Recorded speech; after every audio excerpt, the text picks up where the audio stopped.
Free audio post-production by alphonic.com.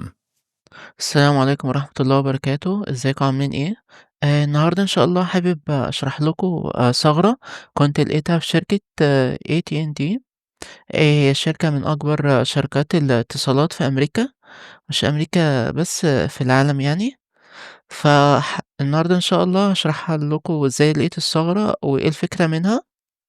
أنا كنت كاتب لها write up بس هاشرحه النهارده وبرضه هاشرح إزاي لقيتها، فخلينا نبدأ. طبعًا في البداية دي كانت أول valid bug ليّا على HackerOne. والحمد لله يعني خدت bounty، كانت أول bounty وأول valid bug، فيعني الحمد لله كان توفيق كبير من ربنا. فهنا أنا باشرح أنا في البداية لمّا بدأت الbug bounty كنت باشوف الناس بتدوّر على XSS، فأنا قُلت طب تمام طالما الناس بتدوّر على XSS فأنا هالاقي زيّهم، ففعلًا دوّرت على XSS ولقيت ثغرة بس كانت duplicate يعني. فقُلت خلاص لأ، أنا مش هادوّر على الXS الناس كلّها بتدوّر عليها، فأنا كده أنا هاخد duplicate. فساعتها عروة godfather عروة طبعًا كلّنا عارفينه، كان بيشرح طريقته في الrecon عن طريق shodan وGitHub. فأنا قُلت خلاص أنا هاسمع فيديوهات عروة، وهو كان شغّال برضه على شركة AT&T ساعتها. فقُلت خلاص تمام أنا هاكمّل يعني في الشركة دي وأحُط شهر target ليّا إن أنا أجيب أول valid bug ليّا وأول bounty يعني. فبدأت أhunt عليها، فأنا استخدمت two dorks. هنا أول واحد بasearch عن طريق الdomain، بعد كده تاني واحد عن طريق الcertificate. حتى هنا شارح أنا برضه إزاي تجيب الcertificate بتاعة شركة معيّنة وdomain معيّن. فعندك هنا مثلًا لو أنت فاتح فايرفوكس هتفتح علامة القفل دي وmore information وview certificate، هتلاقي جنب organization هتلاقي الcertificate بتاعة الشركة. فإحنا بناخد الcertificate. خلّي بالك برضه هنا في الcertificate هتلاقي في كوما، فأنت لو حطيت الcertificate كده من غير ما تشيل كوما هتلاقي الresult كبيرة جدًا، دي مش الresult الحقيقية، فأنت لازم تشيلها.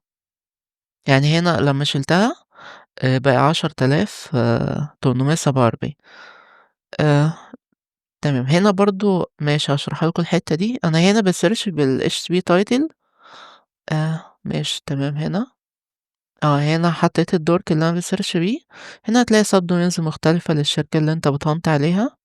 فهنا مثلًا هنفتح هنا أي حاجة، بعد كده هنبُص هنا هنختار HTTP title. زي ما أنتم شايفين هنا مثلًا طلع لي إن في login page، فأنا لو فتحتها هالاقي login page. وهنا برضه titles كتير، فده بيساعدك اللي أنت تفهم أنت هتفتح إيه أو أنت داخل على إيه وهكذا. ممكن من الاسم هنا تدوّر على CVE أو حاجة مشهورة. فده اللي عملته، أنا فتحت دول كلّهم ساعتها يعني، وقعدت أفتح بقى واحدة، واحدة وأشوف إيه اللي موجود وهكذا. يعني مثلًا هنا هتلاقي subdomains ده، لو فتحت هنا هتلاقي فتح عن طريق الIP وفي login page هنا. هنا خصوصًا في حتّة الIP أنا بابُص على الcertificate، لو الcertificate مختلفة عن الcertificate اللي إحنا جبناها بتاعة الشركة، فده مش تبع الشركة وما تضيّعش وقتك عليه يعني. هنا برضه الdomain بابُص عليه برضه. هنا برضه بasearch بالdomain. طب ليه أنا بasearch بالdomain وبالSSL؟ ساعات لمّا بتsearch بالdomain بتيجي لك result مختلفة عن اللي بتطلع وأنت بتsearch بالSSL certificate، فأنت اعمل الاتنين يعني. هي نفس الفكرة برضه هتدوس more هنا، وهتفتح هنا HTTP title، وهتفتح بقى الحاجات دي وتشوف إيه بقى اللي موجود، وتشوف أنت ممكن تعمل attack إزاي وهكذا. تعالَ نرجع للwrite up. هنا أنا ده مش الIP الحقيقي يعني اللي لقيته، بس أنا بادّيك مثال يعني. فأنا بعد ما دوّرت وبحثت كتير يعني لقيت IP كده شدّني، لقيت Oracle dashboard أو panel مفتوحة من غير أي authentication ولا أي حاجة. فأنا ساعتها استغربت هو إزاي ما فيش authentication ولا panel أو dashboard زي كده. ف أول حاجة سألت نفسي طب هو إيه الimpact من حاجة زي كده؟ فقُلت طب ماشي ممكن أدوّر على حاجة أو endpoint معيّنة عن طريق الfuzzing، يعني هي بدأت أعمل fuzzing بداية search، فعملت fuzzing على الIP بس ما طلعليش حاجة يعني. بعد كده استخدمت FUF board list أكبر وعملت fuzzing بس برضه ما طلعليش حاجة. فقُلت بعد كده طب ماشي ما أنا ممكن أشوف لو في CVE للOracle dashboard دي ممكن يكون ليها exploit وكده. فدوّرت برضه بس ما لقيتش حاجة. اللي شدّني برضه كان الIP مكتوب هنا في الorg إن هي نفس الcertificate بتاعة الشركة اللي إحنا جبناها في الأول. فأنا قُلت طب ما هي كده تقريبًا هي تبع الشركة. فقُلت خلاص تمام. قعدت حوالي أسبوع أدوّر وأsearch بقى وأشوف أنا ممكن أجيب impact إزاي وهكذا.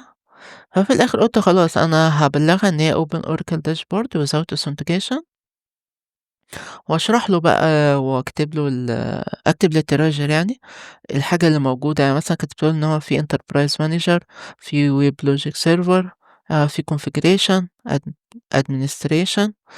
وكتبت له بقى قعدت أشرح له بقى إيه الimpact والattacker ممكن يستخدم الحاجة دي إزاي وهكذا. وهنا زي ما أنتم شايفين مهم جدًا برضه اللي أنت تعمل highlight على الحاجات المهمة، عشان الTrager يعني بيركّز على الحاجات اللي أنت عامل لها highlight. بس وبعد كده بلّغتها ده كان في شهر 2 ده من فترة كبيرة جدًا يعني. بس وبعد كده الTrager قال لي: "طب بُص إحنا هنبعتها لteam الprogram وهُم يقرروا." فقُلت له: "تمام ما فيش مشكلة."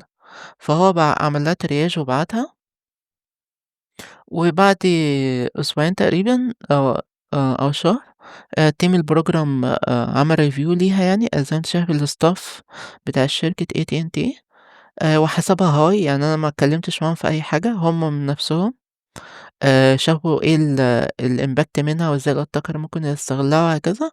والحمد لله يعني دفعوا bounty أنا مخبيها هنا بس عادي يعني ممكن أقولها $750. كانت أول valid bug ليّا وأول bounty في نفس الوقت، كانت على HackerOne. فيعني كنت مبسوط جدًا ساعتها إني بعد ما ذاكرت وقعدت فترة يعني أذاكر وأجتهد وفي الآخر يعني لمّا بدأت الbug bounty وبدأت hunting ربنا رزقني يعني بbounty كويسة على طول. هو ده مش العادي عامةً يعني، هو الموضوع رزق يعني وتوفيق من ربنا. فأنت بس بتسعى وبتشوف يعني النتيجة دي مش بإيدك يعني. فأنت بتسعى وبتعمل اللي عليك وبتحاول كل يوم تتعلم حاجة جديدة وتطبّق وتسمع videos وهكذا. وبس وبتhunt كتير ومع الوقت يعني بتتعود وبتفهم وبتتعلم. ويعني تأكد تمامًا إن ربنا يعني مش هيضيّع تعبك. دي بس كانت فكرة البَج النهارده. ده برضه السوشيال ميديا بتاعتي فيسبوك وتويتر أو إكس دلوقتي. وممكن تتابعني على اليوتيوب إن شاء الله، هانزّل content الفترة الجاية، وهاشرح ثغرات جِبتها في programs تانية وأفكار تانية. بس كده يعني ده كانت فكرة الفيديو. أتمنى إن الفيديو يكون مفيد. ما أكونش طوّلت عليكم. بس كده يعني السلام عليكم ورحمة الله وبركاته. Free audio post production by alphonic.com.